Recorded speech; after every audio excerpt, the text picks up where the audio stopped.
What's up, everybody? Blah, blah, blah, blah. Let's pretend that didn't happen. Sorry. I don't even know where to go. Yeah, Lord in heaven. I just lost where I was going.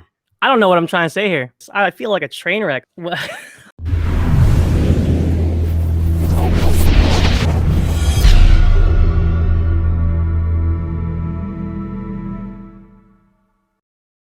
What's going on, everybody? Welcome back to the Movies Matrix YouTube channel. This is our first ever edition of Monthly Must-Sees. My name is Lo, if you don't know me already, representing Northern California.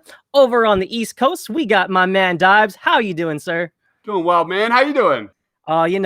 Just got over hump day. It's been a hectic week in all facets of our lives, mentally, physically, spiritually. It's just been a heck of a week. But with all that being said, there is a lot of awesome upcoming releases on streaming services, film, and TV. I'm ready to dig in. You ready? I'm ready, dude. Let's check out the month of November. All right, man. So honorable mention has to go out to me personally. I know you're more of a Thanksgiving guy, but Christmas speaks to me, man. I mean, I like Halloween, I like Thanksgiving, but Christmas is a special season. There's something about the Christmas spirit.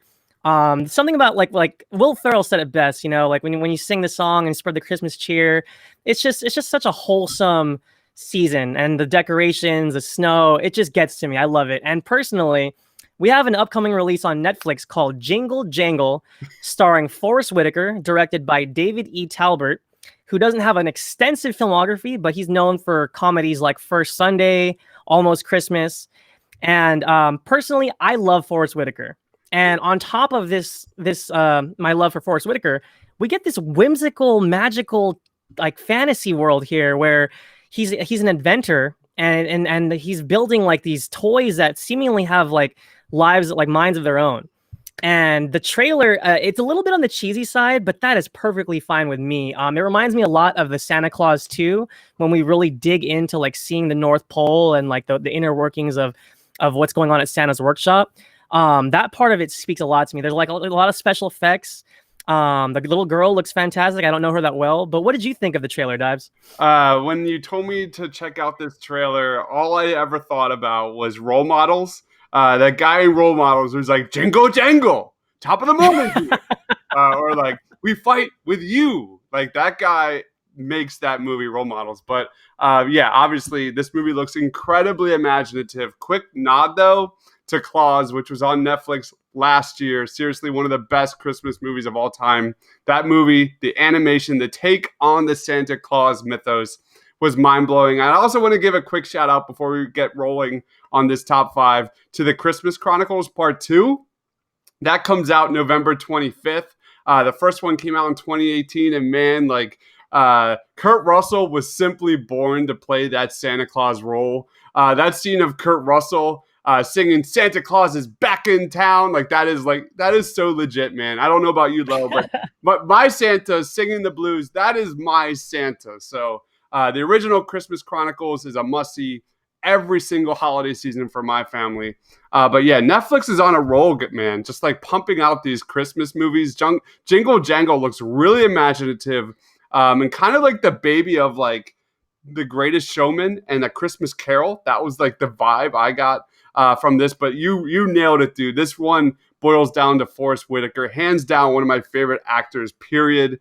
All I ever see with this guy is him as that Ugandan president from The Last King of Scotland. Like, I know who you are. I know everything that you are. I am you. And that speech scene from The Last King of Scotland, man, is just simply ingrained into my brain. Forest Whitaker, man, such an iconic role. Going back to Jingle Jangle, though, creating an invention for Christmas, like I'm in. I'm absolutely 100% in. I love how vibrant the film looks. It seems to have that magical vibe that it has, you know, it's going for it, and it seems to have really nailed it. That Buddy the Robot, like it almost looks like Wall-E a little bit to me. That's going to be an action figure that's sold across America. A huge item for Christmas for sure.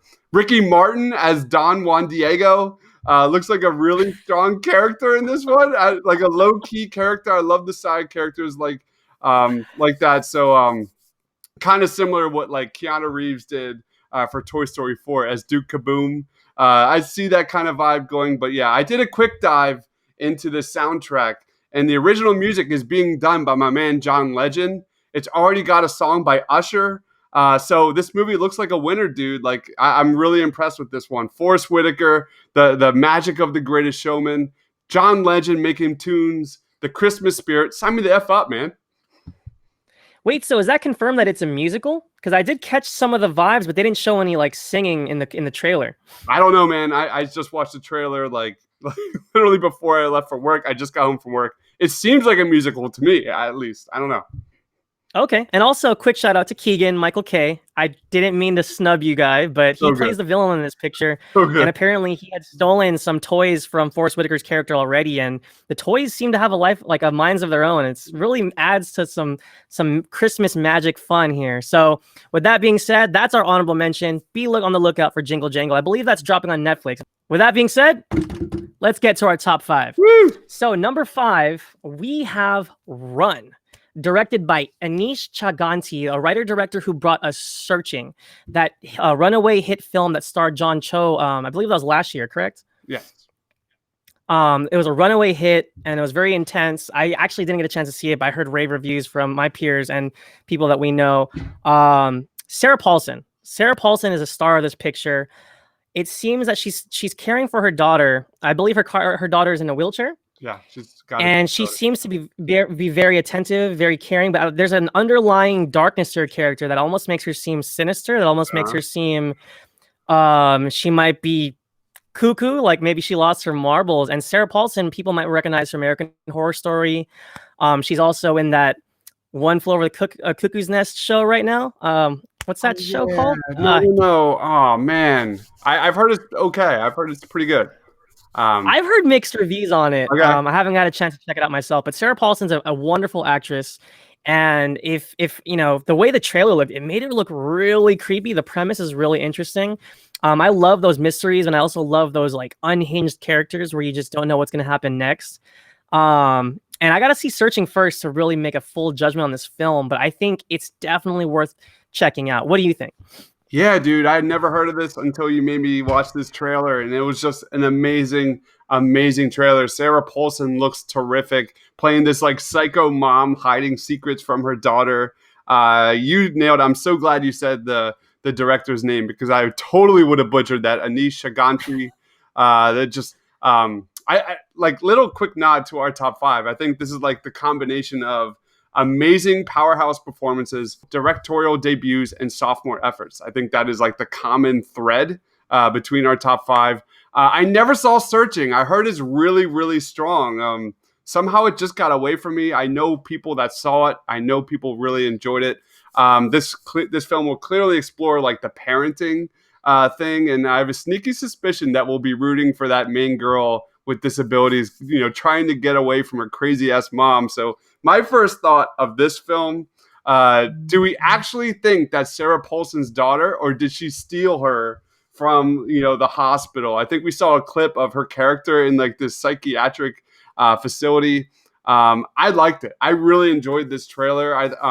Honestly, I'll take these kinds of suspense horror films all day over the likes of like Saw, slasher films, you name it. This movie looks super intense, and I'm definitely in the target audience for this one. The idea of this like crazy mom literally trying to kill you is hands down my worst nightmare. I think anyone with a mother-in-law knows exactly what I'm talking about here. So am I right? Well, I think there's two things here, right? I think there's two things. It's like one, like being like threatened by someone you live with, like in your house, like you're not safe. And number two, not only is she not safe, she's disabled. So she can't just go running out the front door. Yeah. So I think that's what really adds to the thrill here. Well said. So yeah, it looks like we're both looking forward to that one. Going next to our number 4 on our list, it is called Dreamland, starring the wonderfully gorgeous Margot Robbie, directed by Miles Joris-Peyrafitte. If I'm saying that correctly, it sounds French. Yeah. He seems to be like an indie auteur. He directed Brujas and As You Are, films that I'm not familiar with but received rave reviews. I'm in this for the period piece. Mm-hmm. It seems like Margot Robbie's on the run. Yep. And she runs into this young boy. She's on the run from what did she do? Apparently she like The shot some bank people robber. up. Yeah, killed 5 Yeah, people. like a Somehow. robbery, almost like kind of has like a Bonnie and Clyde kind of vibe Yeah. here, but she's has no Clyde. It's just her. And I mean, I love Margot Robbie. Like, so I think off bat, I'm interested, but the period piece part of it is what really attracts me. I'm not familiar with Miles Joris. God help me with his last name. I'm not familiar with his work, but the trailer sold me. I love those kind of like epic, like, you know, cop chase kind of tales. You know, being on the run, being on the lam. Yep. So that's something that I think is really fun. And like I said, the period piece thing, it speaks to me. I love the Roaring Twenties and Prohibition era. You know, and like for example, just it's not exactly the same picture, but to reference like Public Enemies, Yep. starring Johnny Depp, directed by Michael Mann. Like I just love that, you know, that Tommy gun era, you know, with the coats and the gangster vibe. So Cool. if we get anything in that sort of vein, I'm all on board. What do you think, man? Yeah, Dreamland looks like a powerhouse performance by Margot Robbie. She's this bank robber on the run, killing fools during the Great Depression. I mean, who doesn't want to watch that? Like, but for me, my take was the visuals of this film. I really like the way this film is shot. I did some research and found out the movie was filmed in New Mexico. Knowing Margot Robbie was Australian, I was half hoping it was shot in Australia because my first thought of this film went to Rabbit Proof Fence. Have you ever seen that movie, man? I haven't. What's that? All right. So literally, it's a movie based in Australia, and it has some of the best cinematography and visuals of all time. It's about like this family that's on the run. I strongly recommend it, man. Rabbit Proof Fence. That's the vibe I got from the visuals and the hand shots, and it just looks incredible. So the funny story about this one, though, if you search YouTube like myself, I got excited because when you told me to look up this trailer this morning, I looked it up. And it said horror vampire film starring Margot Robbie. And I watched the trailer, and it was like more of this like drama thriller. And it honestly was a little disappointing. Like I'm gonna be honest. And the idea of like a Margot Robbie vampire film sounded so fun. But regardless, this film looks really good. But go on YouTube. The description says Margot Robbie vampire film, and I was like, oh man, this is not a vampire film at all. That is bizarre, man. That is bizarre. Well, that being said, let's go right on next to the number 3 pick here. And I know for you, we were talking about it pre-show that this actually might be your top pick, and honestly, I can see why. It's called Sound of Metal, directed by Darius Marder, who is known for Place Beyond the Pines, another highly regarded film. And like you were saying, this is his sophomore effort. Stars Riz Ahmed. Most people remember him from Venom. So from what I've seen, Riz Ahmed, I can see like talent here. I can see that he can be a good actor, but I think this is the first time we see him in a starring role. He'll probably get an acting nomination if the trailer is any indication. He plays a rock metal drummer. He's going on tour, and all of a sudden he starts to lose his hearing. And it's just about the drama of him. And I believe the lead singer of the band is his girlfriend or wife. Or it seems like his girlfriend or something. Yeah. Okay. And then so they're trying to figure out how to balance, like, can he still play music? He can't hear the music, and and as a musician, that speaks to me a lot, especially the drummer. If it's one thing I've learned in like the small, never heard of the bands I've been in, but the small bands that I've been in, the drummer is really the heart and soul of your band. If you have a good drummer, you could be a so-so guitarist and you could be like an okay bassist, but if your drummer is awesome, it lifts your band, it elevates your band. So that musician part of it speaks to me, and like the drama in his voice and his I wouldn't know how I felt if I started to lose my hearing, and Riz Ahmed plays it very well. It looks like it's going to be like a gut-wrenching film to experience, but the grayness of the way it's shot, it's like grainy, and it almost feels documentary like. So hats off to Darius Marder for that. I'm really excited for this one. I know you are too, Dives. What are your thoughts on this one? This blew my mind. This was my number one must-see of November for sure. Sound of Metal. The beginning of the trailer just seems like such a tragic nightmare. As someone who respects the hell out of music, you as well, Loretto. We see the guy playing the drums for the band loses his hearing, and it's like, as the movie seems like he's coming to grips with the reality that and confronting his rapid hearing loss. And like, dude, I'm a huge foodie. I love to cook like every single night. I've got tiki marsala cooking in the oven right now. Like that Nice. smells heavenly. But that's like losing my ability to taste. Brutal. Like that is absolutely brutal. You said it, Riz Ahmed. Like his performance looks intense. That clip of him putting his heart and soul to his girlfriend or wife, I don't know who it is, saying like she has to wait for him. Like, dude, tugging the heartstrings, bro. Like so little quick note about me. I've been working with kids with special needs for well over 10 years now. I'm actually trained in verbal behavior. I teach communication for a living. And so I know how to do sign language. And this movie just clearly resonates with me.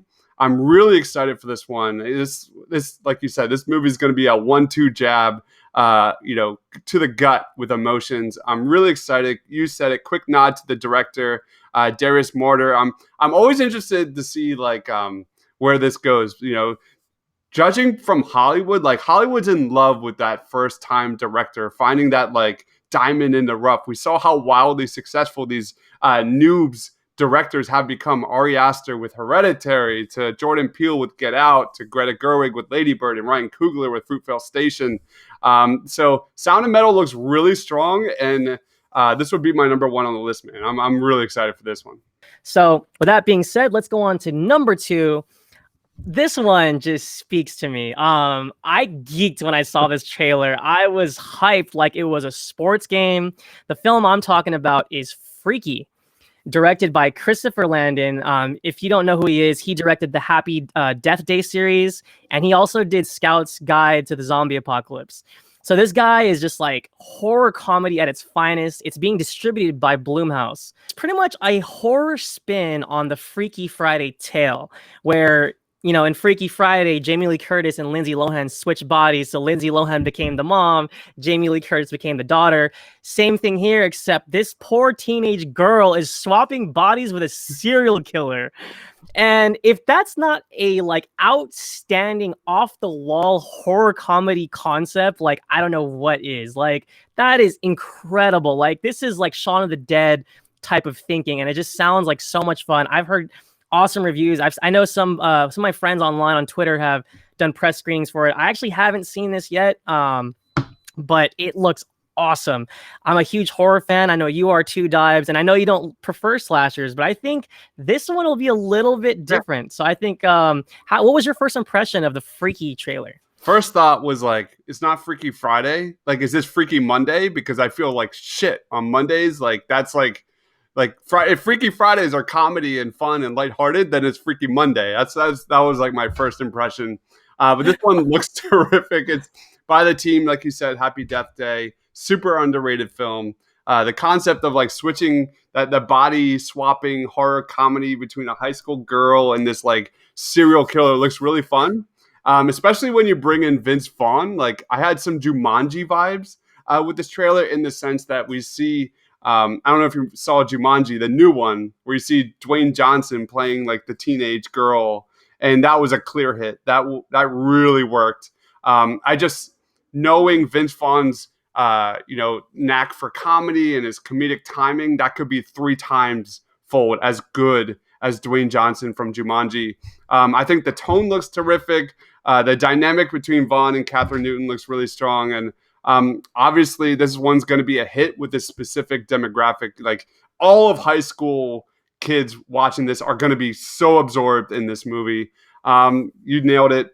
Christopher Landon, the director, also did Happy Death Day to You. So I think he co-wrote this one. So he's clearly in his element here. And quick nod to Stephen King, who went absolutely crazy when he saw the trailer, saying that Vince Vaughn should get nominated for an Academy Award for this performance. So, I mean, the hype for this film is crazy.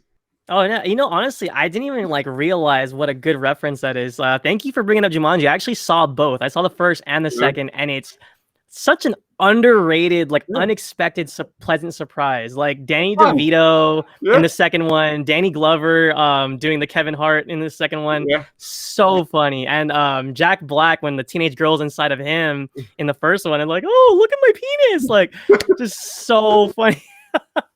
So yeah, I'm excited. This was super high up on my board until I saw the trailer for number one. This would have been my number one if it wasn't for this next one. So without further ado, my number one must see for the month of November is Mank. And this film to me just screams award season.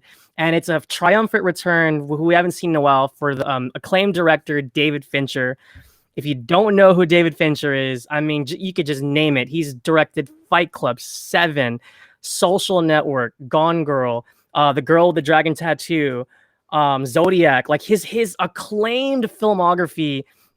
David Fincher is just, he's up there. He's reached the level of Paul Thomas Anderson and like Spielberg. You got to have Fincher's name in that conversation. And with that being said, Mank is all about Henry J. Mankiewicz, who was the acclaimed eccentric writer of Citizen Kane, arguably one of the greatest films of all time. Yes. Cool.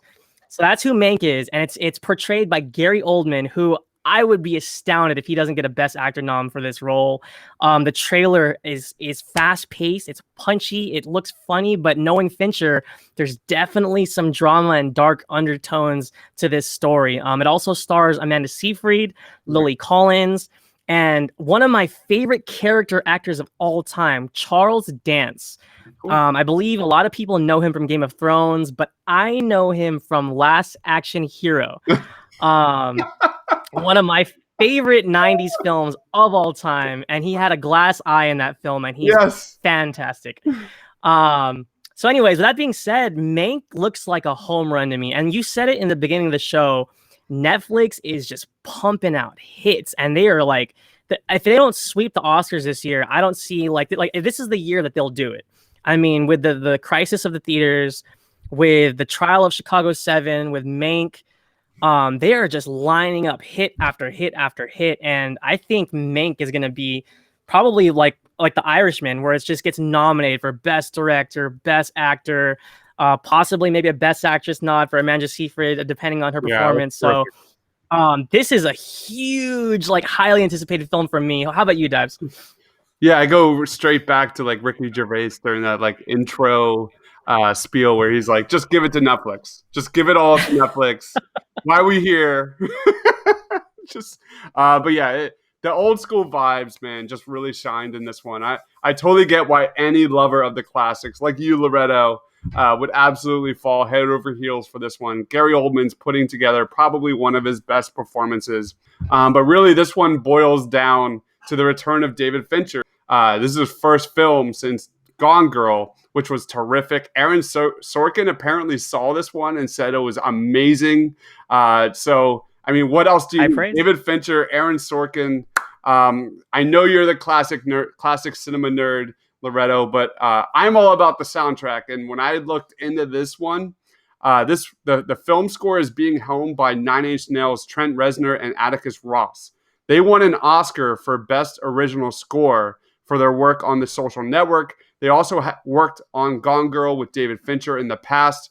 They're also doing the original score for Disney Pixar's Soul, which comes out in a little while. So so this, like, visually, this film looks absolutely outstanding. It's going to win awards, but I can't wait to deep dive in that soundtrack, baby.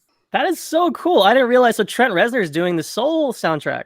All right, and that about wraps up our top 5 monthly must-sees. This is an all-new segment for the Movies Matrix channel. Did we get it right? Did we miss anything? Is there any other films or TV shows that you guys are looking forward to? Please comment down below. Subscribe if you haven't. Also follow us on Twitter at Movies Matrix. So with that being said, Dives, what do we have to look forward to this weekend? November 7th and November 8th at the Movies Matrix YouTube channel, we will be doing an action movie draft. Can you select the 6 greatest action movies of all time? 20 teams on Saturday night, 10 teams on Saturday night, 10 teams on Sunday night. We'll be breaking down and selecting fantasy football style, snake draft style, the best action movies of all time. and it'll be live stream. So please join us Saturday night at 8 p.m., Sunday night at 8 p.m. Eastern time. Talk trash on our teams. Not my team. My team's gonna be perfect.